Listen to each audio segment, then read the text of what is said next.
자, 이 깨끗한 물에다가 이 색소 한두 방울을 넣으면 그 물은 더 이상 깨끗한 순수한 물이 될 수가 없습니다. 단 한 방울에 파란색 색감을 넣는다고 한번 생각해 보십시오. 단 한 방울에 빨간색 컬러를 넣는다고 생각해 보십시오. 그러면 넣기 전에 그 물과 지금 넣은 후에 그 물은 완전히 달라지는 것입니다. 더 이상 똑같은 물이 아닙니다.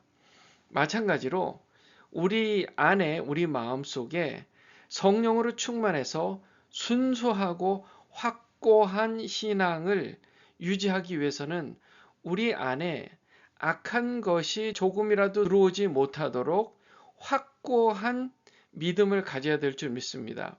단 1%의 거짓이 들어가 있으면 그 말은 거짓말이 되는 것입니다. 나머지 99%가 아무리 옳다 해도 단 1%의 거짓이 들어있으면 그 말 전체가 거짓이 되는 것입니다.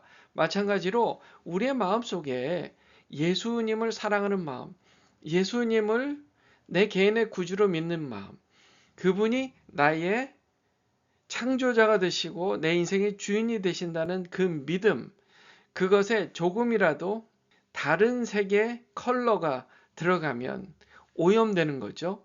이스라엘 백성들이요, 40년 동안의 광야 생활을 이제 마치고 여리고성을 함락하고 그 다음에 이제 아이성으로 옵니다. 이미 여리고성은 완전히 돌무더기로 바뀌었습니다. 그전에는 사람들이 살았던 그런 성이었는데 그곳이 이제는 돌밖에 안 남은 곳이 되어버렸어요. 그리고 그 다음 공격 대상은 아이성이었습니다.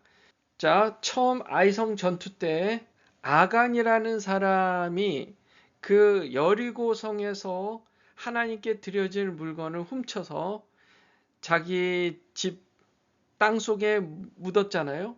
그것 때문에 아이성 전투 첫 번째 전투에서 졌습니다. 이스라엘이요. 그래서 결국 하나님께서 그 아간을 색출하게 하셔서 하나님께서 그를 처형하게 하신 다음 그 다음에 이스라엘이 이제 아이성을 치도록 이제 인도하시는데요. 이렇게 하나님께서 정말 단호하게 죄악을 조금이라도 이 이스라엘 백성들에게 들어오지 않게 하시기 위해서 정결해야 돼, 거룩해야 돼, 너희들은 내가 택한 백성이므로 나처럼 거룩해야 돼 하는 메시지를 계속 주고 있는 거예요. 왜요? 그 당시에 그들은 광야 생활을 하다가 젖과 꿀이 흐르는 가나안 땅에 들어왔으니 눈이 휘둥그레지는 거죠. 눈이 휘둥그레지는 거예요. 그러니까 이들 마음속에 뭐가 들어요? 이제 곧 완전히 가나안 땅의 문화에 홀려가지고 하나님은 이제 뒷전이고 잊을 판이에요. 지금 그럴 시기, 그런 영적 위기 가운데 있는 상황이니 하나님께서 철저하게 그 마음에 하나님을 온전히 섬기는 백성으로서 지금 확고한 신앙 정체성을 갖도록 하시는 그런 상황인 거예요. 하나님께서 이스라엘 백성들, 그러니까 그 이스라엘 백성의 지도자 여호수아를 통해서 이제 아이성을 칠 수 있는 방법을 알려주십니다. 아이성이 이렇게 있으면 그 북쪽에다가 5천 명을 배치합니다. 눈에 보이도록. 아침 일찍 쳐들어가게 만들어요. 성 안에서, 아이성 안에서 보던 그 아이성 사람들이 5천 명밖에 안 되네. 자, 나가서 다 죽여버리자 하고 쏟아져 나올 때를 대비해서 서쪽에다가 복병을 놔둔 겁니다. 복병. 그래서 복병을 딱 놔뒀다가 이 아이성이 사람들이 이제 추격해서 나왔을 때 도망가는 척하고 북쪽으로 도망가는 거예요. 그러면 다 쫓아 나올 거 아니에요. 그 사이에 복병으로 숨어 있었던 이스라엘의 군인들이 이제 아이송에 들어가서 아이송에 이제 침략하고 불을 지르고 그렇게 해서 불이 이제 연기가 피어오르면 쫓아가던 아이성 사람들이 뒤를 보고 당황하고 하다가 보면 이제 도망가던 북쪽으로 도망가는 척하던 여호수아의 그 5천 명 군인들이 뒤를 돌아서 이제 반격을 하는 그런 작전인 겁니다. 그 작전이 지금 성공하고 있는 거예요. 24절에 보면 이스라엘이 자기들을 광야로 추격하던 모든 아이 주민을 들에서 죽이되 그들을 다 칼날에 엎드러지게 하여 진멸하기를 마치고 온 이스라엘이 아이로 돌아와 칼날로 죽임에 그날에 엎드러진 아이 사람들은 남녀가 모두 12,000명이라. 남녀 모두 남자든 여자든 상관없이 다 죽인 거예요. 12,000명이에요. 아이 주민들을 진멸하여 바치기까지 여호수아가 단창을 잡아 든 손을 거두지 아니하였다. 그가 단창을 잡고 정말 진멸하기 위해서, 다 죽이기 위해서 끝까지 그 단창을 놓지 않았다는 겁니다. 오직 그 성읍의 가축과 노력한 것은 여호와께서 여호수아에게 명령하신 대로 이스라엘이 탈취하였더라. 자, 이번에는요. 그 여리고성하고 달리 여리고성은 그냥 가축까지 다 죽이라고 했단 말이에요.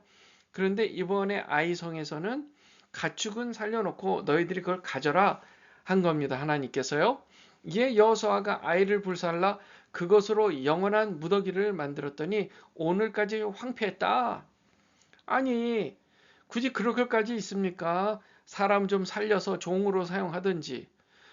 그렇게 아니 지난번에는 또 뭐 여리고성에서는 가축을 다 죽이라고 해놓고서 이번에는 너희들이 탈취해라. 이거 왜 일관성이 없어요? 그렇게 불평할 수도 있잖아요.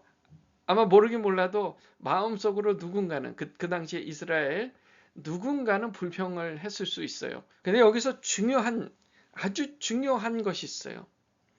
그렇게 생각하는 게 아니라 거꾸로 하나님께서 이 세상을 창조하시고 만드신 주인이고 그 창조자로서 우리 인생의 주인, 모든 만물의 주인이신 하나님이 원하시면 취하시는 거고 죽이고 싶으면 죽이는 거고 살리고 싶으면 살리는 거고 그게 하나님의 주권이다. 하나님께 달려있다는 그것을 하나님은 이 이스라엘 백성들이 알기를 원하신 거예요.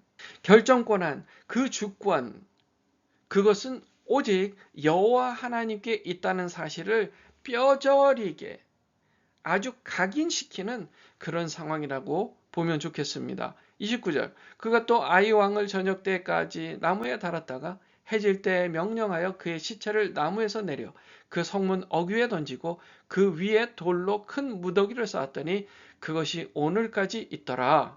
그렇게 생각할 수 있잖아요. 아니 멀쩡히 잘 살고 있는 그런 아이성, 그 아이라는 곳의 왕, 잘 살고 있는 그것을 침공해서 그냥 완전히 돌무더기로 만들어버리고 사람 다 죽이고 그럴 필요가 뭐 있지? 왜 그렇게 하셨지? 너무 끔찍한 거 아니야? 학살이잖아요. 요즘 생각하면 이건 학살입니다. 그렇죠? 그런데 하나님이 원하시는 게 명확하고 하나님이 그렇게 하시면 그게 그냥 하나님께서 원하시는 대로 이루어지는 겁니다. 그게 진리인 거예요. 기준이 하나님께 있어요. 그러니까 불평할 수 있잖아요. 뭐 하나님이 그렇게 끔찍하게 잔인하게 그렇게 끔찍하고 잔인하다는 생각은 사람의 기준에서 그렇습니다. 맞아요. 끔찍하고 잔인해요. 하지만 하나님께서 그분의 인류의 역사를 이끌어 나가실 때에 특히 이스라엘 백성들이 하나님의 백성으로서 확고한 신앙 정체성을 갖도록 하시기 위한 매우 중요한 사건이었다라고 보시면 되겠습니다. 그때에 여호수아가 이스라엘의 하나님 여호와를 위하여 에발산에 한 제단을 쌓았으니 이는 여호와의 종 모세가 이스라엘 자손에게 명령한 것과 모세의 율법책에 기록된 대로 쇠 연장으로 다듬지 아니한 새 돌로 만든 제단이라. 무리가 여호와께 번제물과 화목제물을 그 위에 드렸으며 여호수아가 거기서 모세가 기록한 율법을 이스라엘 자손의 목전에서 그 돌에 기록하매. 자, 지금 이 장면, 그러니까 여호수아가 하나님 앞에 에발산에서 제단을 쌓은 이 장면을 온 이스라엘 백성들이 다 멀리서 다 지켜본 거예요. 어른들로부터 아이에 이르기까지 다 보고 있었어요. 그 중에서는 조금 아까 얘기한 대로 뭐 도대체 이렇게까지 할 필요가 있나? 뭐 이렇게까지 해야 돼? 너무 끔찍한 거 아니야? 그랬던 사람들이, 자, 다음 장면이 여호수아가 하나님께 산 위에서 제단을 쌓고 하나님 앞에 번제물과 화목제물을 드린 그 모습을 봤을 때 그들은 어쨌든 그것을 받아들여야 했던 거예요. 아, 이것은 오직 하나님께서 원하시는 일이었으며 하나님의 뜻대로라면 모든 것이 다 이루어질 수밖에 없고 그 기준은 사람에게 있지 않다는 것이 그들 마음속, 온 이스라엘 사람들의 마음속에 각인되는 장면인 것입니다. 온 이스라엘과 그 장로들과 관리들과 재판장들과 본토뿐인 뿐 아니라 이방인까지 여호와의 언약궤를 맨 레위 사람 제사장들 앞에서 궤의 좌우에 서되 절반은 그림 신산 앞에 절반은 에발산 앞에 섰으니 이는 전에 여호와의 종 모세가 이스라엘 백성에게 축복하라고 명령한 대로 함이라. 그 후에 여호수아가 율법책에 기록된 모든 것대로 축복과 저주하는 율법의 모든 말씀을 낭독하였으니 모세가 명령한 것은 여호수아가 이스라엘 온 회중과 여자들과 아이와 그들 중에 동행하는 거류민들 앞에서 낭독하지 아니한 말이 하나도 없었느니라. 그 모든 사람들이 이스라엘의 그 리더들 모두와 그 일반인들 모두까지도 다 지금 하나님의 율법책에 기록된 그 말씀, 모세가 준 그 말씀, 하나님께서 모세를 통해서 주신 그 말씀을 다 읽은 거예요. 다. 하나도 빠짐없이 다 읽은 거예요. 축복하는 또 저주하는 내용의 모든 율법의 이야기들을 다 낭독했습니다. 이 사람들 마음 안에요. 뭐가 생겼어요? 기준이라는 게 생기는 거예요. 필터라는 게 생기는 겁니다. 우리가 어떤 일을 경험할 때, 아, 이게 옳은 건지, 이게 그른 건지, 그렇게 하면 되는 건지, 안 되는 건지를 필터로 걸러낼 수 있는 판단력, 정확하게 얘기하면 분별력이라는 것이 생기기 시작하는 거죠. 아, 우리가 우리 인생을 살아가면서 우리 삶의 기준, 옳고 그름의 기준, 매뉴얼, 그것은 하나님의 말씀이구나라는 것을 온 이스라엘이 한 마음이 되어 그것을 깨달아 알았던 것입니다. 그러므로 확고한 신앙의 정체성을 갖기 위해서는요, 반드시 성경 말씀을 기준으로 단호할 것은 단호해야 돼요. 우리 대표적으로 성경 말씀, 내 마음과 목숨과 뜻을 다해서 주 여호와 하나님을 사랑하라. 이것이 첫째 가는 계명이요. 둘째는 이것이니 내 이웃을 내 몸과 같이 사랑하라. 이것이 온 율법과 선지자의 강령이니라. 아멘. 십계명도 이 두 가지로 간추려지잖아요. 하나님 사랑, 이웃 사랑. 이 기준으로요. 단호할 것은 단호해야 됩니다. 우선은 하나님이에요. 내가 이웃을 사랑하는 것은 둘째입니다. 내가 하나님을 온전히 사랑하지 않고서는 이웃을 온전히 사랑할 수가 없어요. 그러니까 하나님을 사랑해야 돼요. 그런데 하나님을 사랑하기 위해서는 하나님을 알아야 되잖아요. 그런데 눈에 보이지 않는 하나님을 알기 위해서는 오직 하나님의 아들 독생자 예수 그리스도의 십자가 보혈로 거듭나야 돼요. 이 거듭남이 있어야 영적인 눈이 열려 창조주 하나님을 볼 수 있고 그 하나님을 알고 나면 하나님을 더욱 사랑하게 되고 그 사랑 때문에 내가 다른 사람들을 이렇게 더욱 사랑해야 되겠다 하는 겁니다. 그러니 하나님 사랑, 이웃 사랑은 반드시 진리의 성경 기준을 두고 그것을 기준으로 단호할 것은 단호해야 하는 것입니다. 그렇게 될 수밖에 없는 거예요. 또한 이스라엘 백성들이 그렇게 했던 것처럼 모두 함께 모여 적어도 일주일에 한 번은 우리 주일날 모여서 예배하는 것처럼 함께 모여서 하나님께 예배하고 그 하나님을 예배하며 하나님의 말씀을 나눠야 되는 거예요. 함께 하나님 말씀을 봉독하고 그 말씀의 내용을 함께 듣고 그 설교의 말씀을 따라 삶에 적용함으로써 매주 주일 리뉴하는 거예요. 리뉴. 확고한 신앙. 내 마음속에 혹시나 오염된 것이 있을까? 내 마음속에 혹시나 예수님을 내 개인의 구주로 믿는 이 믿음에 오염된 게 있을까? 하면서 다시 한번 리뉴하고 그 리뉴한 확고한 신앙 정체성을 가지고 또 한 주간을 살아가면서 그렇게 믿음으로 승리하는 줄 믿습니다. 저와 여러분은요.